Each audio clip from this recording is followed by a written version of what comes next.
Chapter 9. Trivial Pursuits, Part 1. The TARDIS materialized against the side of a stainless steel building in a fairly wide city avenue. As such, its pulsing entrance was not as discreet as some landings. However, it raised only the odd glance of surprise from the few inhabitants scuttling to and fro nearby. Vadreg, for that was the city's name, was a major urban center on the planet of Aquathi, home to the Alsheen. The Alsheen were a technologically advanced race. Vadre, for example, boasted a sizable spaceport, and this, in part, might have accounted for the inhabitants' blasé attitude towards the TARDIS's appearance. Nevertheless, there also seemed to be a general level of preoccupation amongst those rushing past the machine. One door of the TARDIS opened, and through it strode the Doctor, followed by Romana. "Ah," Romana said knowingly, "Aquathi and the Alsheen." The Alsheen somehow managed to simultaneously own a distinctive, yet homogeneous appearance. They were vaguely human in proportions, but their limbs were far thinner and more tubular than any man's. The Alsheen's head was supported on a similarly spindly neck and seemed precariously balanced, given its large size. Indeed, it was about the size and shape of a large pumpkin, an impression strengthened still further by their wide, deep-set eyes and broad mouth. Their skin was a mottled purple color. Barring this color difference, and given humans' unfortunate tendency towards unflattering racial descriptions and comparisons, a native of Earth might well think the species walking jack-o'-lanterns. And from their physical features alone, humans might struggle to distinguish individuals from each other, so subtle were the gradations in shade and patterning across their skin, or their variations in height, eyes, or any other features of note. However, Time Lords, well versed in the wonders of the universe, including its peoples, were utterly untroubled by such human failings. In addition, it was in their clothing that the Alsheen's distinctiveness shone through, being intensely individual in choice of colors, cuts, and combinations. They were indeed a visually vibrant culture. "I've always had a soft spot for the Alsheen," Romana continued. "A very capable scientific species and quite a peaceful one to boot. Do you know them, Doctor?" The Doctor gave a secret smile. "I have had some interactions in the past, or the future, depending upon your point of view." Romana rolled her eyes, but a hint of a smile crept through. "Of course you have." The Doctor then looked about, frowning. "But I do not recall this current fetish for flags featuring in their architecture before," he said thoughtfully. Romana followed his gaze, looking up and down the street. The street followed the line of the city wall. This wall, as with most of the buildings of Vadre, was built of shining stainless steel and was taller than most of the nearest buildings, being almost 6 stories high. Periodically, the wall was reinforced with towers of that same material reaching up at least as high as the wall itself again. Only a few buildings within the city proper rivaled their height. It was with these towers and taller buildings that some of the incongruities with the Time Lord's expectations began to appear. Of the towers visible, only one appeared to have received recent maintenance and cleaning, at least above the height of the top of the city wall. The others looked more streaked with dirt and droppings from flying aquathi and fauna, and here and there they even had the odd broken window.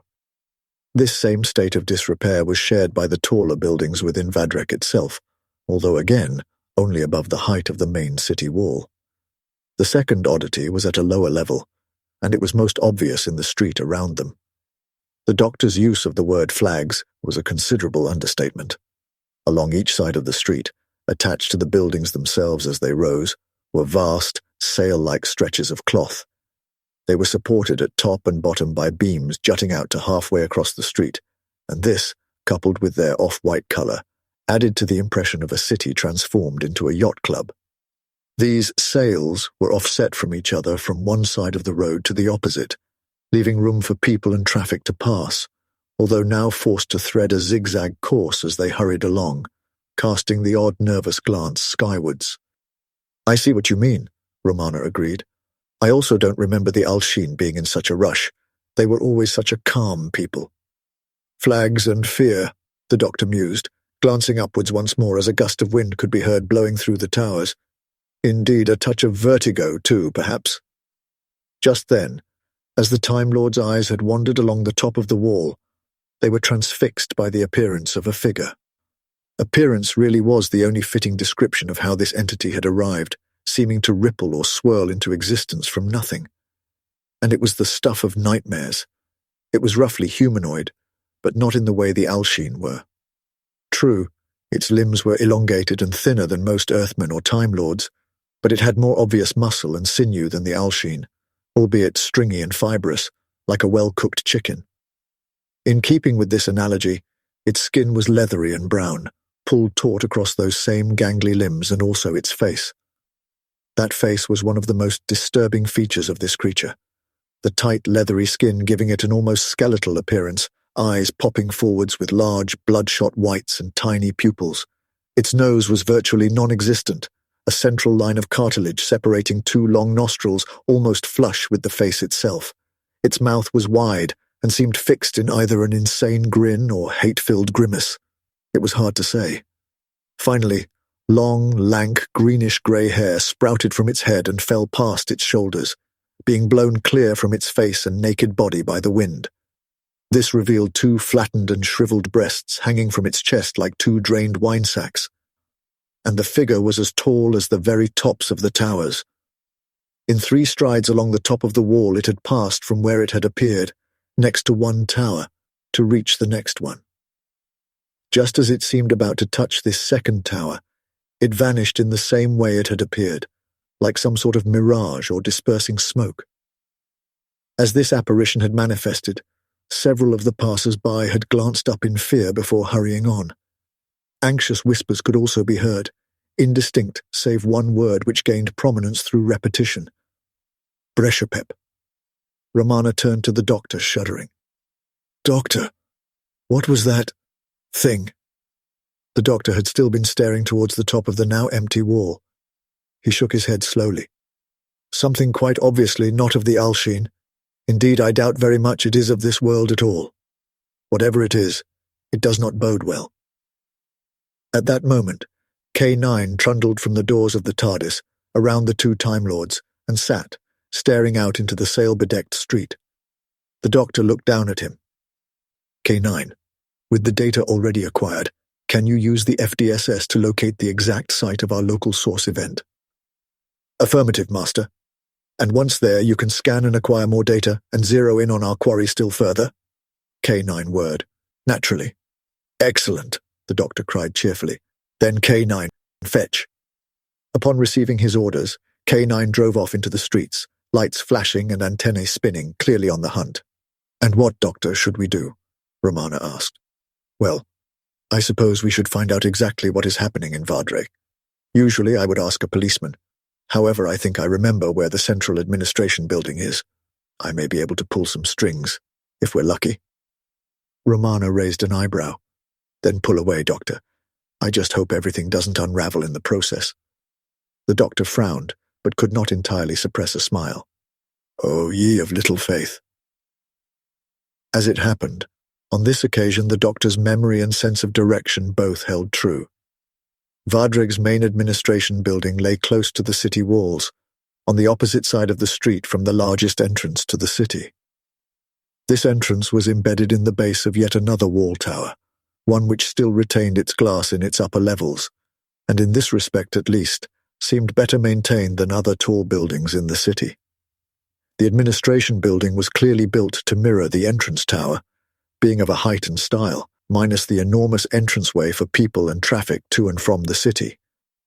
Another difference between the administration building and entrance tower lay in the former's state of disrepair to its higher levels, broken windows and grime shared with most other tall buildings in the city. The doctor sweet-talked his way past the entrance security, with the aid of his psychic paper, allowing both he and Romana to stride purposefully about the building, attempting to appear to belong. This acceptance may have been facilitated by the Alshine's familiarity with off-worlders, urbane and sophisticated technocrats as they were. However, the Time Lords were struck by the utter absence of any other non-Aquathians seen on their visit thus far. At last they found a large steel sliding door labelled Offices of the Chief Administrator. The doctor pressed a button, and the door swept rapidly upwards with a swoosh, allowing them access to the room beyond.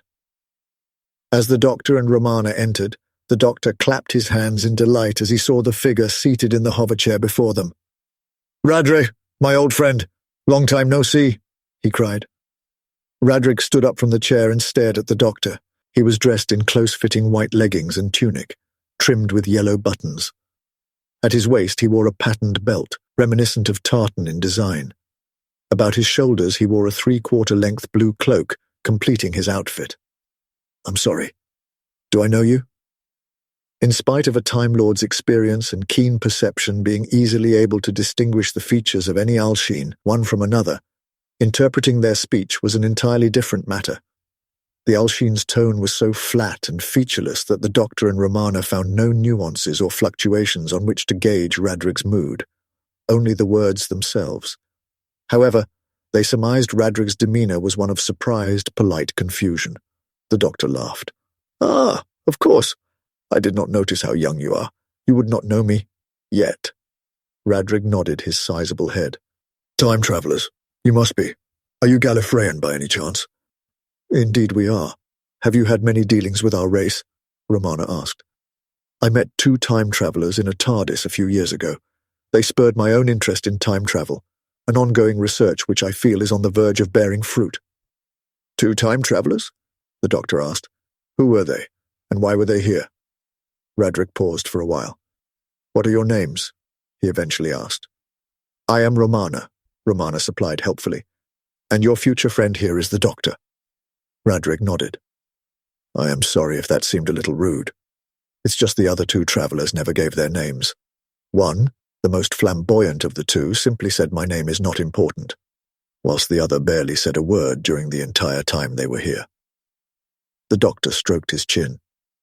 "A pair of time travelers with one far more loquacious and verbose than the other. What an unusual and unlikely pairing. If you do not have their names, could you at least describe their appearance?" While Radric's face was impossible to read, he shifted a little on his feet and ran his fingers together, slight signs of discomfort or embarrassment. "You must forgive me.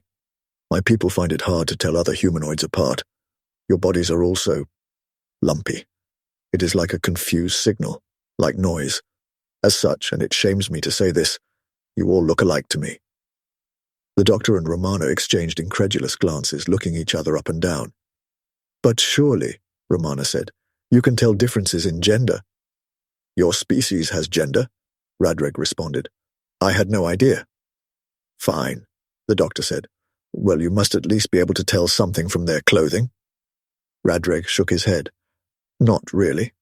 For example, you both seem fairly uniform to me, drab and darkly clothed.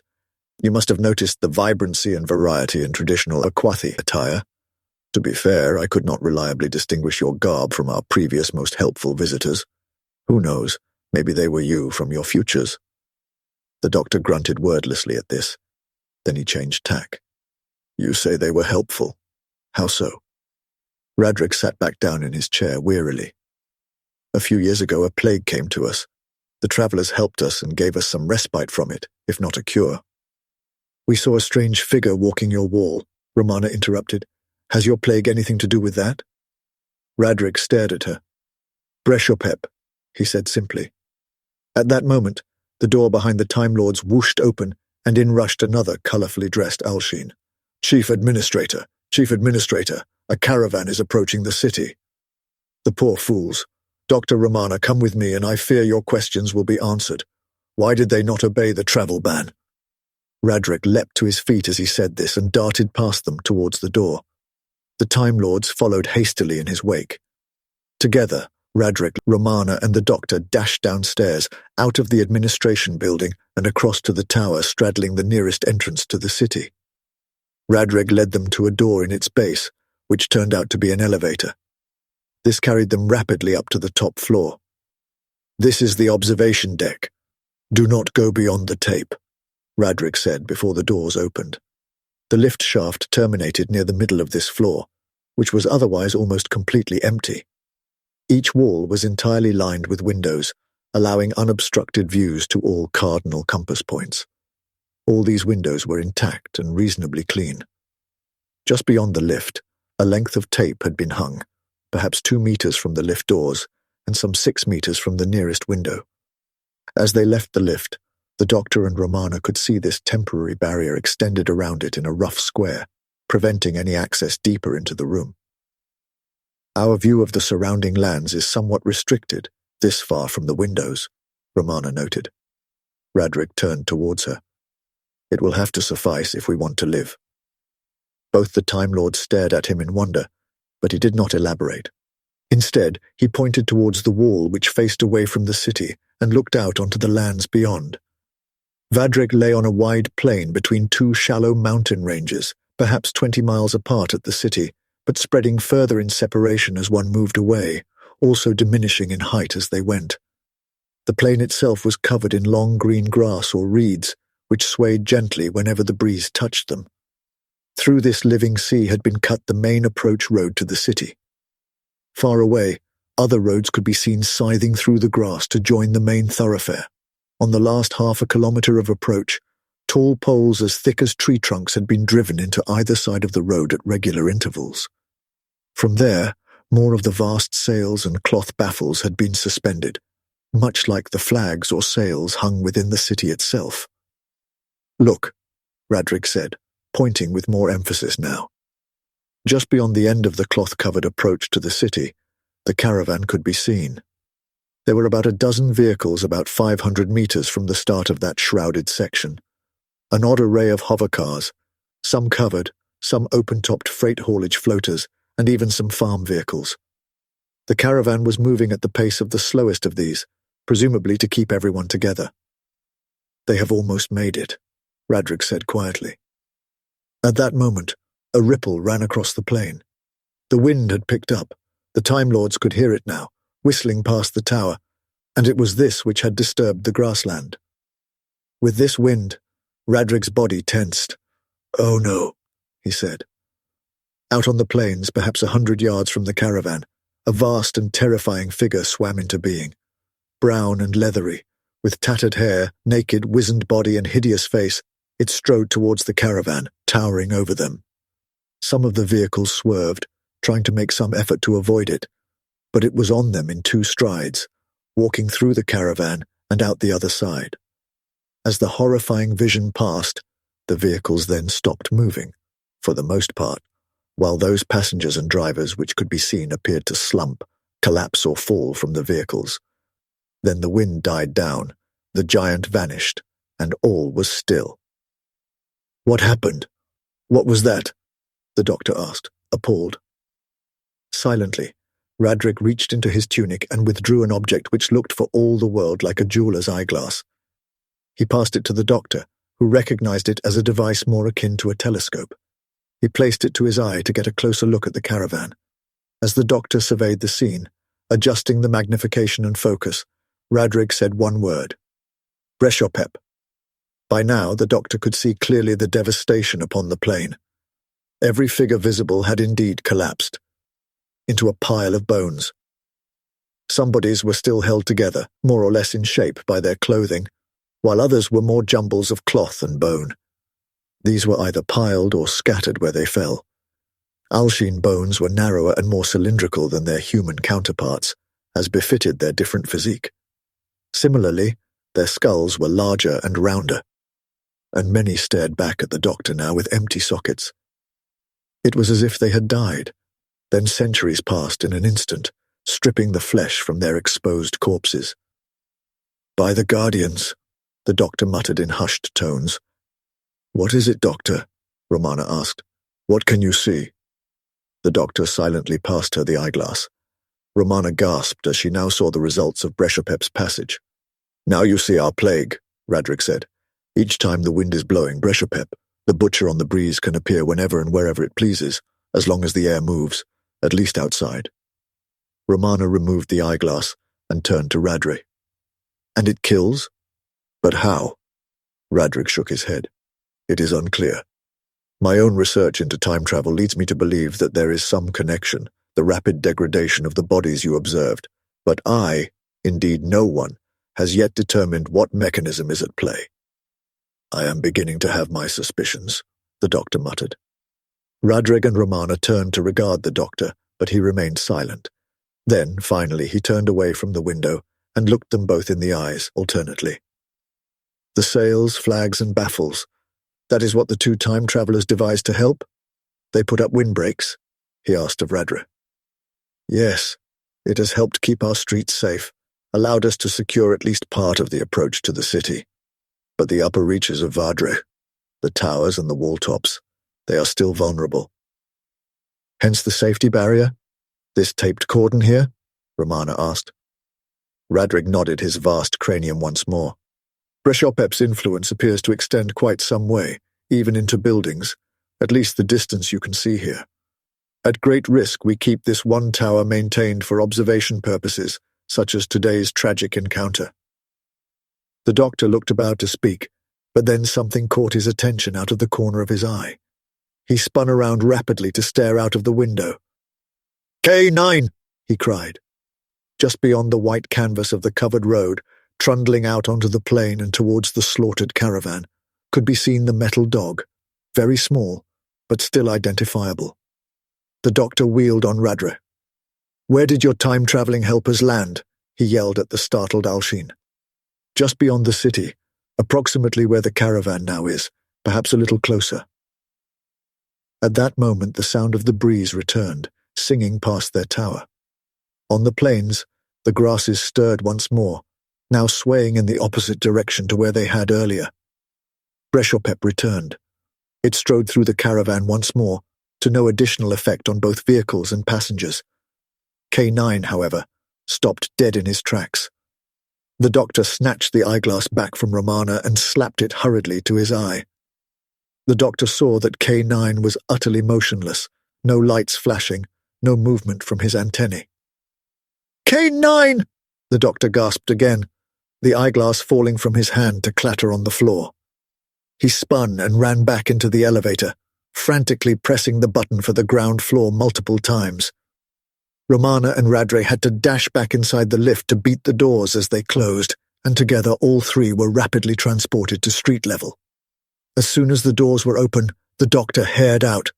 "Doctor, wait!" Romana cried, running, barely 2 feet behind the doctor. Radric, taken a little by surprise, brought up the rear, noticeably further back. The doctor ran out of the city and along the cloth-lined road. His passage was utterly unencumbered by people or traffic. No one was travelling abroad these days. The doctor could see the end of the covered section rapidly approaching, and beyond it the still figure of K9. The doctor was just about to pass the end of the sails and enter the plains when he felt a sizable blow to his back and waist. He fell forward, flat on his face, his arms spread wide. After a moment, he managed to recover his wits and twisted his head round to discover his assailant. Romana lay over his legs with her arms wrapped around them. She had rugby-tackled him. The doctor narrowed his eyes at her, frowning. "Where did you learn to do that?" he asked. Romana smiled, a little sheepishly, and shrugged. "Would you believe the playing fields of Eton?" Even the doctor could not fully suppress a smile. "I am beginning to discover that with you I could believe almost anything." Then the doctor remembered his annoyance. "Why did you do that? I have to get to K9 to help him." Romana disentangled her arms from the doctor's legs and army-crawled up the road a little to lie next to him. "Because you were about to fling yourself into unnecessary danger. The wind could change at any moment." Almost as if in answer to her words, a breeze kicked up and ruffled the canvas surrounding them. For now, however, Breshopep did not appear. "But we have to see if K9 is harmed," the doctor insisted. Romana looked past the doctor towards K9, some 100 yards ahead of them. "Have you tried calling to him?" Well, of course, the doctor began before stopping and frowning in irritation. Then he also turned to K9. K9, can you hear me? Are you all right? He shouted from his prone position. For a moment, nothing happened. Affirmative, Master. The doctor and Romana laughed and smiled to one another, clapping each other on the shoulders. Then each remembered they were meant to be annoyed with the other, and returned their face to carrying the hint of a scowl. The doctor once more gave his attention to his metal companion. K9, why did you stop moving? Are you damaged? Negative, Master, K9 replied. I simply ceased scanning when the entity passed by. It caused multi-dimensional eddies. The worst kind, the doctor called back sympathetically. Affirmative, Master. They interrupted my ability to scan for the source event. The doctor stood up and offered a hand to Romana, who took it and allowed him to help her to her feet. Have you located the source event? She called. Affirmative, Mistress. I'm currently at the site. The eddies are dispersing, Master, Mistress. I shall begin my detailed scans immediately. Very good, K9. Return to the TARDIS when they are complete, the doctor ordered. And don't dilly-dally along the way, was the doctor's somewhat curt parting shot. The two Time Lords turned and began walking back towards the city gate. As they walked, they discussed what had just transpired. You said you had suspicions about Breshopep before, Romana began, and just now K9 mentioned multidimensional eddies. Are we dealing with an entity of the bulk? The doctor nodded. Yes, undoubtedly, but or at least I have had multiple encounters with creatures of the bulk. It is not this alone which has so perturbed me. How so? Romana asked. The first encounter I had was a protrusion of a bulk entity into our realm in Sarah Jane's attic, the one which killed Clyde. But this may very well have been a chance encounter, as thoughtless as you or I crushing an ant. Still a chilling image, Romana interjected.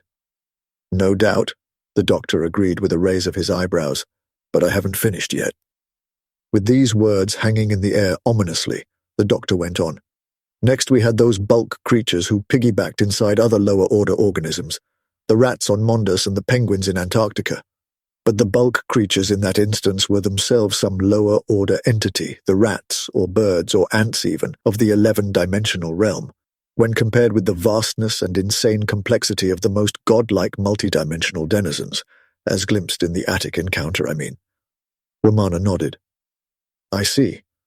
But in what way do you think Breshopep differs from these interactions? The doctor turned to face Romana. I think Breshopep is some kind of projection of one of these higher-order bulk entities into our four-dimensional fragment. I suspect that as the fragments of our space-time begin to dissolve into the bulk, they are imparting their energy to that realm. I think some of those entities might be able to taste that. I think Breshopep is experimenting actively with interacting on a four-dimensional level, tinkering with space and time, hence the rapid aging deaths of those it passes by. I think it is becoming aware of us, at least in the widest sense of how our existence works and functions. The doctor paused here to stare Romana dead in the eyes. I think the bulk entities are playing with their food. Romana shuddered. What will we do? She asked. What we can, in the time available, the doctor replied grimly. The two Time Lords suddenly realized Radreg was standing nearby. It seemed he had been waiting for them about halfway along the covered road, catching his breath. It was unclear how much he had heard. Breshopep is a higher dimensional being, he said simply, warping the passage of time. Sounds like the most plausible explanation I've heard so far. The doctor nodded. Unfortunately so. Together they all walked back to the administration building. As they reached it, the Time Lords heard a barely audible chirp. Radreg waved his hand past the small hole in the side of his head which formed his left ear. A faint, indistinct and tinny voice could be heard, but the words were too garbled to make out. Not another! Radreg cried. Although his tone was as neutral as ever, his body screamed. What's the trouble, my good friend? The doctor asked, momentarily forgetting their respective timelines. One of the last off-world ships is trying to take off without permission. They know the dangers, but will not listen to reason. We must stop them, Romana agreed. The winds could change in a second. Radreg nodded, but the doctor pointed, saying, Too late. The spaceport clearly lay on the right side of the city, as one faced the administration building, In that direction, the distant mountain tops could be seen rising above the city walls. Between those walls and the mountains now rose a sizable craft being borne upwards by multiple flaming engines. The ship itself was quite bulbous and asymmetric, finished in a paint scheme of yellow and white bands. It had barely cleared 4 times its own length into the sky when Breshopep appeared. This time it appeared to stride on thin air, and as it walked it climbed, tracing a diagonal path which cut right in front of the rising ship. It was impossible to tell exactly what had happened to those unknown aliens at the controls, but the effects on the ship were clear enough. One after another the engines spluttered and died. The nose of the ship tilted slightly towards the mountains. Then the craft stalled and began to fall. It sank with ever-increasing speed to disappear behind the walls. This was followed moments later by a ground-shaking explosion and a dirty orange mushroom cloud filling the air beyond the city. Slowly this cloud expanded and was dispersed by the wind. Radrik, the doctor, and Romana all looked down at their feet in grief and defeat. Finally, Romana turned to the doctor. "Doctor, we have to find a way to help these people." The doctor's head snapped up to regard her sternly. "What do you expect me to do? I cannot remove the wind. Do you know what a planet with no wind is? A dead planet." Romana looked ready to argue, but at that moment could not find the words. The doctor's demeanor softened a little. "Well, you never know. Perhaps we might find some clue back at the TARDIS. Radre, would you care to join us?" "Of course, Doctor. Any aid you can give would be gratefully received." With that, the trio took the short walk along the perimeter street until they arrived at the TARDIS. They discovered something had arrived before them. "K9!" shouted the doctor happily. "Did you find all that you were looking for?" "All scans completed, Master. All new data fully assimilated." "Excellent news, K9. Romana, could you just quiz our dear Radrik here for any further details he may have omitted on this Breshopep? I'm just going to pop in with K9 to upload his findings." "Of course, Doctor," Romana replied. With that, the doctor took K9 inside. About 5 minutes later, the door of the TARDIS popped open again. Round its edge peered the doctor, his face looking ashen and drawn. "I think I may have found something which might help," he said in oddly muted tones. With these words, he stepped from the TARDIS. In his right hand was a disc covered in a variety of small, colourful buttons. One of these he now pressed. Instantly, a holographic globe was projected above the disc, a representation of Aquathi. This rendering in light was superimposed with figures and script, and also had some sort of additional shading over its surface, ranging from green to red.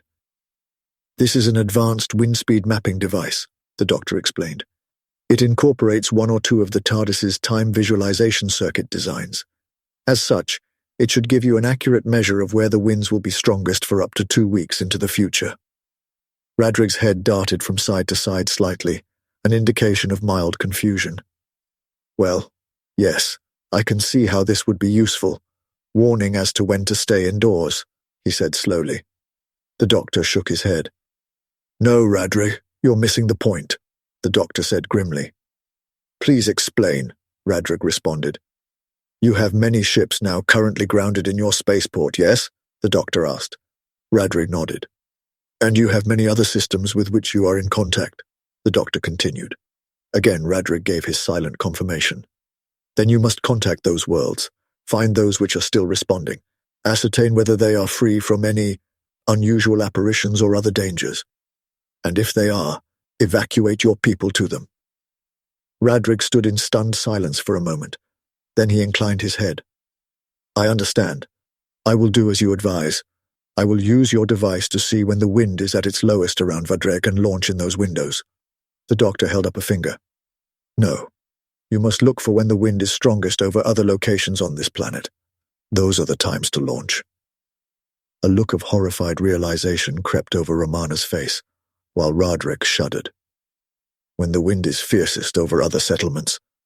I understand." The doctor nodded once, stiffly. "And now, old friend, we must take our leave," the doctor said, pushing open the door of the TARDIS. "Of course, Doctor. You have done all you can, and we are grateful. I look forward to our meeting again in the future." The doctor froze for a moment. "I hope you are right," he said grimly. Then he entered the TARDIS. Romana looked at Radric apologetically and shrugged awkwardly. Then she hurried after the doctor. Romana caught up with him halfway down the stairs to the main console, grabbing his arm and spinning him towards her. "What has got into you?" she cried, exasperated. "A sense of urgency," the doctor replied evenly.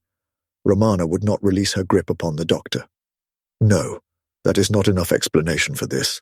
We are leaving, it seems. Yet we have not solved the problem. The monster remains, and all you have done to help is give the Alsheen a glorified weather app and a plan to sneak away while the bulk entity is distracted consuming others." The doctor was about to reply when Romana ploughed on once more.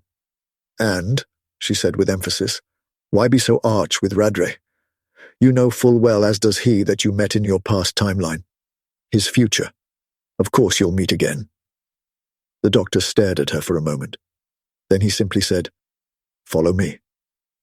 He led her down the remaining stairs to the main console. He gestured to the view screen currently showing the fragments of space-time, annotated by K9's additional data. K9 completed the updated analysis informed by his latest scans. "Look at the display." Romana glanced at it, then back to the doctor. "It hardly looks changed at all. Virtually the same spots as before our visit to Aquathi. Did K9 make some sort of mistake?" The doctor shook his head. "You are wrong. K9's data eliminated almost half the source events from the screen. Look again at all the spots." Romana peered more closely at the display now, scanning her eyes across all of the points marking the source events. "I can't see any... Wait, that can't be right. Have some of them changed color? Some of them look almost black," the doctor finished for her. "Yes, your eyes are not deceiving you. K9's new data did remove some of the more recent points of light. And beneath most of them, there is now an utter absence of anything. Those points are pinpricks of nothingness. The universe is no longer just dissolving from the outside in. Now it is starting to break down at the sites of some of the last interactions with our quarry." Romana turned to stare at the doctor. "By the sliders," she gasped. "Have things already come so far?"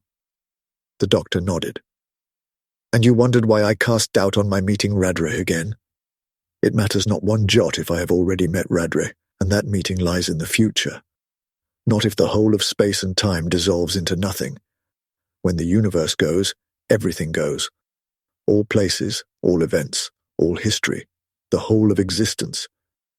As if it had never been." Romana was finally lost for words and just clutched her forehead, struck by the enormity of it all. As to helping Radric and his people more, we did what we could. You must see now. Things fall apart. The center cannot hold. My dear Romana, quite simply, we have run out of time." Romana nodded her understanding with a pained expression. The doctor threw the launch lever.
Masters? Mistresses?